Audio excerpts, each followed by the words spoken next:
দুইটা সময় তওবা করে লাভ নাই। একটা হচ্ছে মৌতের যন্ত্রণা শুরু হয়ে গেলে, মৃত্যুর যন্ত্রণা শুরু হয়ে গেলে আগে পা থেকে শুরু হয়ে আস্তে আস্তে গলার দিকে আসে। হাদিসে যেমনটা এসেছে, সূরা ওয়াকিয়ার মধ্যেও আছে যে পায়ের দিক থেকে যন্ত্রণা শুরু হয়ে আস্তে আস্তে আস্তে আস্তে এই গলার দিকে আসে, এবং আত্মাটা গলার এখানে যখন চলে আসে, এখান থেকে মালাকুল মউত আত্মাটাকে নিয়ে চলে যায়। এবং চোখ দিয়ে তাকিয়ে থাকে মানুষ।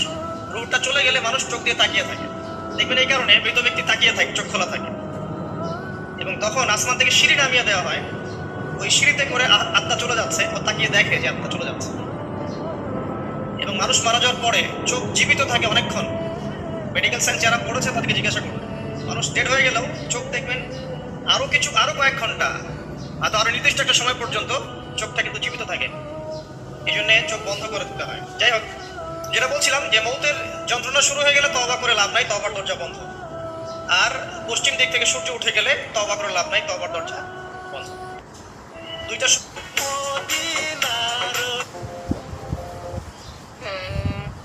যে ব্যক্তি শুক্রবারে